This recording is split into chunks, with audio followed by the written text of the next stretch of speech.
Sawadee Cup and welcome to another episode here for the Fun Report, Mindful Media and Communication. And I'm not doing a Rock impression now, but it's about WWE on Netflix. Yes, we are there. Finally, The Rock has come back. Finally, as per Triple H, the world, the globe can watch you now, because before apparently the globe couldn't watch it.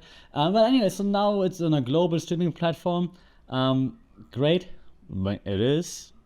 Kinda, I guess. What's the big deal? What's the big deal about WWE on Netflix? Why is it such a thing? Such a big thing? Why is everyone talking about it? The BBC had a post on social media about it, an article on the website. Like, what is happening? Why is WWE and Netflix such a big thing? That's what we're here to talk about, and also to quickly look into, like, was the hype worth it? So welcome to the Funky Pod, where we drop the mic on, media trends, communication theories, all those things. And today, and yes, I work very hard on this, we are suplexing into the, again, quoting Triple H, the Netflix era. He didn't spit any water when he said it, though. A bit disappointed. So, yeah, we had The Rock's return. We had AI-powered streaming strategies on the first episode on Netflix. Everything, the spectacle was through the roof, in the Intuit Dome, in the wall, in front of the wall of the LA Clippers.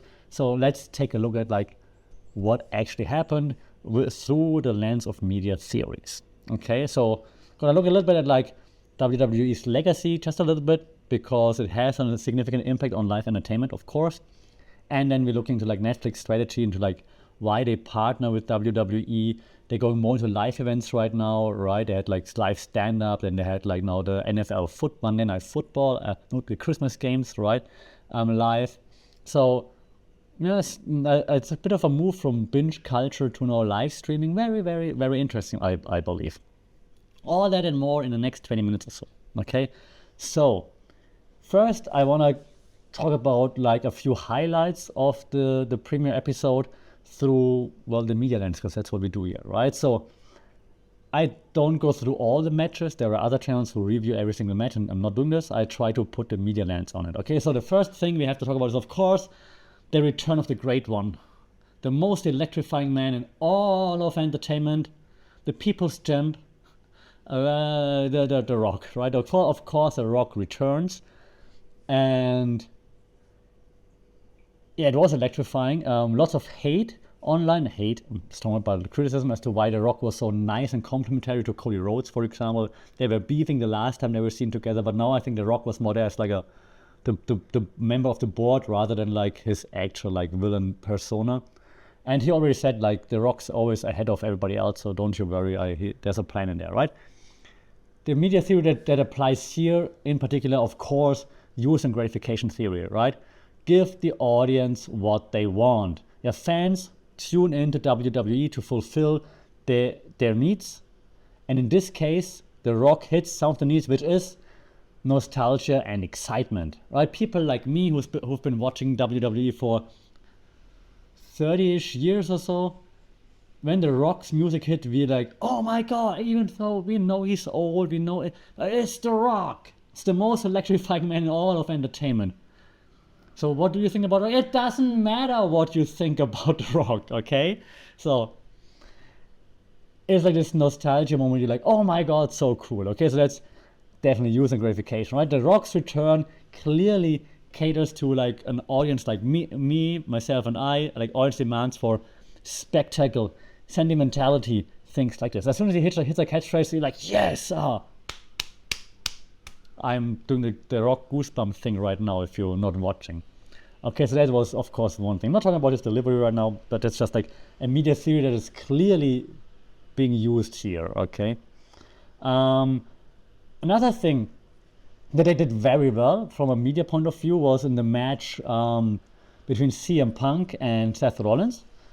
It was more of an old school match, kind of, like lots of back and forth, brawling and so on. Like, it's not super high flying or anything, with some moves in between, of course.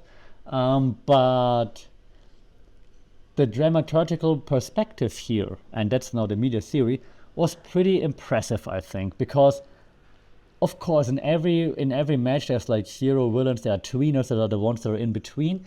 But when Rollins and Punk take to it, right, it kind of like switches back and forth, and yeah, Rollins the bad guy right now, and then CM Punk's good, but like they have those moments where they then both do something bad, yeah, in quotation marks, or then don't do something bad when you expect it. You're like, oh my god, and the psychological warfare here. So the drama that they're bringing was amazing, and I think it was a very engaging, not the most impressive match in terms of like, yeah, high flying action, but from a storytelling point of view, pretty well done, and it has just this very emotionally like gripping narrative, right?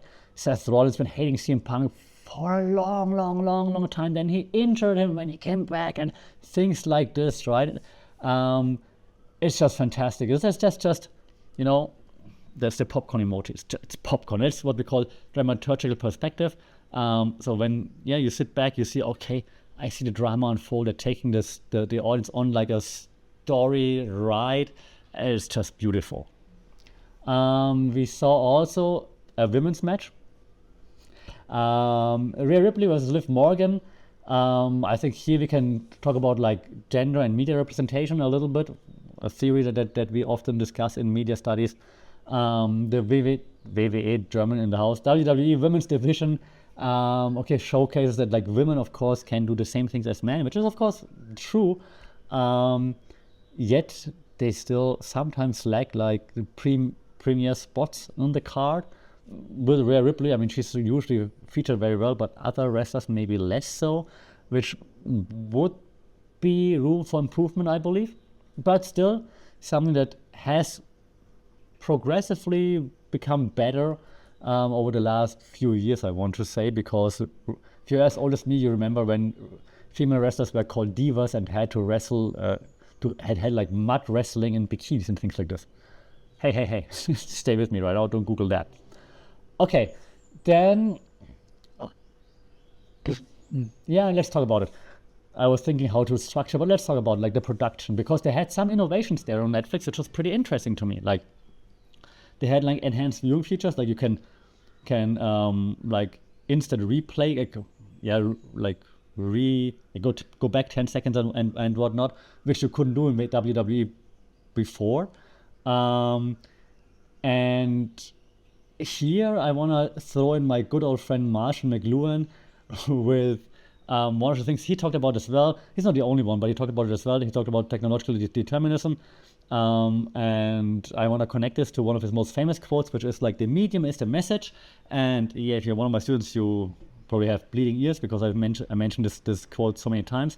But those advanced features now, like scrolling back, basically real-time subtitles for the first time ever, personalized ads, like depending on the location where you are, like outside of the US, you didn't even get like those ad breaks in between, for example. Pretty interesting. So this all redefines how like live content is consumed, and I think also like contextualized on a global stage, which is pretty cool from just a production point of view. Like, oh, it's kind of cool that you're trying something new here.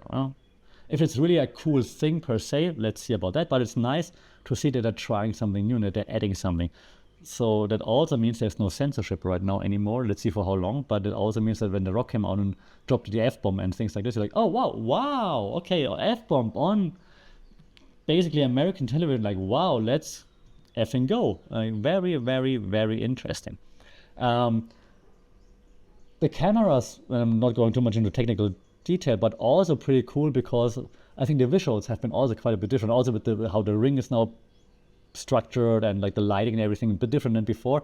But it was just pretty cool. Like, it's just a visual culture thing. That's the theory, because if you use like dynamic visuals, close-ups and so on, that of course like emphasizes the performance, and also then leads to like a more real feeling of those hyper-real, you remember hyper-reality, I hope, those hyper-real aspects of wrestling, right? So the camera work is so important in wrestling because it helps with the storytelling. So I'm not talking about like HD, 4K, 10K, whatever, but like just the way the camera moves, the way the camera pans, and the way the camera zooms out when like a wrestler is about to hit the big finishing moves, and the camera zooms out to show like from the top, for example, the audience goes like, ah! And then when it hits the move, and then the zoom gets a close up again. So that is all part of the storytelling as well. And I think the Netflix crew, I mean WWE crew of course has their own crew that's very good at it, but Netflix might add a few more dollars or production stuff to it. It felt very well done. Unlike other companies that struggle with that sometimes, AEW, that was quite well done, I think. Okay, then talk about, however, how it's been received online. It's been 2 days since it happened, so I looked at the fan reactions, right? And there was lots of positives. Like the production quality was like glowingly assessed, basically. The accessibility, no streaming issues, all nice. That leads us to like a theory that we know very well, the agenda setting theory, meaning don't tell people what to think, but what to think about, and to think about like how good it was. And it's of course something that WWE keeps pushing now. So they keep retweeting, resharing all those positive responses, obviously, right? So reviews help, and positive reviews, WWE will of course push them out, obviously. A few negative aspects that we heard were probably maybe the pacing. But it's of course first show you want to have The Rock, you want to have John Cena, you want to have Roman Reigns, you want to have CM Punk, you have them all. You have Hulk Hogan being booed out of the building, which was amazing. So maybe just a little bit too fast paced, right? If you look at like a theory just such as cultural hegemony, for example, you would be able to say like, hey, well, maybe the deal right now could dilute like what made WWE, namely that it wasn't super mainstream. Yes, it's big, but not like mainstream, right? It was like, hey, we're like this fandom, and now it's like, you open Netflix right now, there's Raw, right? So maybe that's something that is worth ignoring from a WWE point of view, of course, but something that maybe a hardcore wrestling fan might be thinking about, right? I miss the days when it wasn't just that mainstream. Oh, those sellouts now. That could be something. What I found amazing and hilarious was, of course, Hulk Hogan coming to shill his beer and then got booed off the building, because we all know what Hulk Hogan did in the past. So that was fun. So wrestling fans, double thumbs up, very, very well done. What WWE did well, of course, as always, utilizing social media and so on, was just well done. I think if we also look at like theories such as a two-step flow theory here, meaning like we have like what's happening, Raw, and then we have us there consuming it, and in between there's like another step, right? This would be like maybe an influential wrestling fans that you follow, still real to us on IG or something like this. They're all about Reddit communities. They're all about Twitter X also all with it. So you follow opinion leaders, and then they're of course also amplifying what's happening. So that's something that WWE did very, very well as well, of course, and that also shapes the discussions that we have, of course, if you follow what culture, oh God, how old am I? Cultaholic, for example, and so on, right? When it comes to the media landscape for Netflix and WWE, I want to think about a little bit the economy of media, another theory, okay? So I read it's a $5 billion deal, and I think that just reflects something, and I'm not sure how to feel about it. It's like kind of like the commodification of life events, right? As soon as someone becomes becomes a commodity, it's like cool, it goes mainstream, but is it still as cool? Or do we still have this, is it still as authentic, is the question? Or do you now have to, like, because you're mainstream, have to deliver all the time? But then again, WWE has been a weekly program forever, so they should be the ones that probably struggle the least with that, right? From a Netflix point of view, the investment makes sense because they try to diversify their programming, of course, their content. They want more niche audiences, because niche audiences are usually like very loyal audiences, so that makes sense. We also can look at the network society theory a little bit, like in terms of the streaming wars, of course. So WWE and Netflix, I think in this case, just shows that the integration of live sports, live entertainment, digital streaming is very important, and that kind of like elevates Netflix from just a streaming platform to a little bit more like a hub. Now, of course, others, Amazon Prime and whatnot, they're gonna follow already doing, of course, with like NBA coming to Amazon Prime, for example, and so on. So that all is, the streaming wars continue, is what I'm trying to say, and they're all trying to diversify and elevate and find like unique selling propositions then that others will follow, right? So, but hey, if that helps us, the consumer, to have more options, all for it, right? Okay, almost there. I also want to quickly just look at the good, bad, and the ugly. The good, for me, the production value was great. I already said it. It was nice to see The Rock. It was nice to see John Cena, and it was, of course, John Cena doing John Cena things like, yeah, I don't think don't expect me to win another championship. It's so hard to get like a championship, and I don't think I can do it. There are only like a few chances for me to do it. I could win Elimination Chamber. I could win whatever else there was, or I could win the Royal Rumble. Dramatic pause. I'm entering the Royal Rumble and I'm gonna win it. Of course he will. But that is, I'm so sentimental. I love it. Even though John Cena sucks, it was still nice to see him. and so it was good for me. The streaming features, just from a technical point of view, also a cool thing. I appreciate that. From a media theory point, I would talk about the Society of Spectacle by Guy Debord, who says like, we as an audience, we really like to watch spectacles, things that we cannot do ourselves. The Rock, John Cena's, Roman Reigns, and whatnot, Kardashians, whatever you're looking for, because it's so spectacular that we want to kind of live it, live streaming on Netflix, but we don't really we cannot or we don't want to do it. Yeah? That's the Society of the Spectacle. So that's spectacle-driven storytelling is fitting in perfectly. The bad for me, the rushed storylines, a bit inconsistent with. Even though The Rock was there as a board member, probably, but it's still like a bit inconsistent. So, encoding, decoding model, like the model here from Hall, like very like easy model that everyone learns into the communication, right? You send a message, you encode it, then you send it via a channel, then the receiver receives it and then decodes it, and the encoding and the decoding is never the same, right? I say something and you understand in a different way than what I meant, right?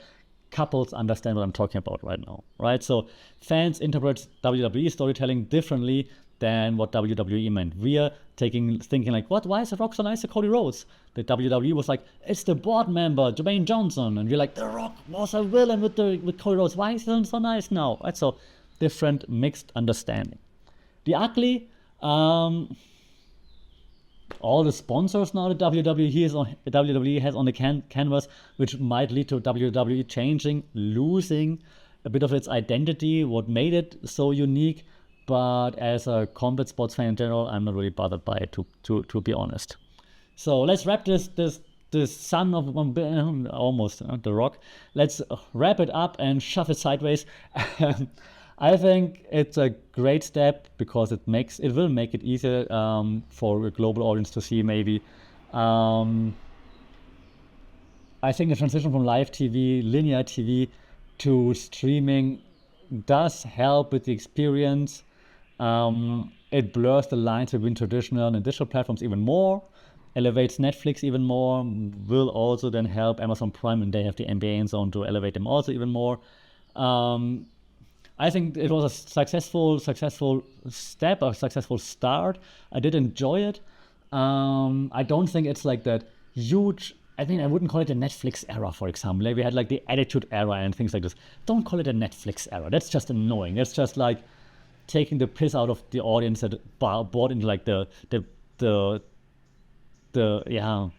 all the eras before, like when John Cena, like Rules of Aggression era and things like this, right? So don't do the Triple H, don't do it. You're better than this, okay? You're better than this, okay? But now I want to know, what do you think about WWE on Netflix? Did it blow the roof off? Did it blow your minds? Did you enjoy it? Was it overbooked? Do you agree with me? Shout out if you're on Spotify in the comments. Otherwise, add FunkedPod on all the socials.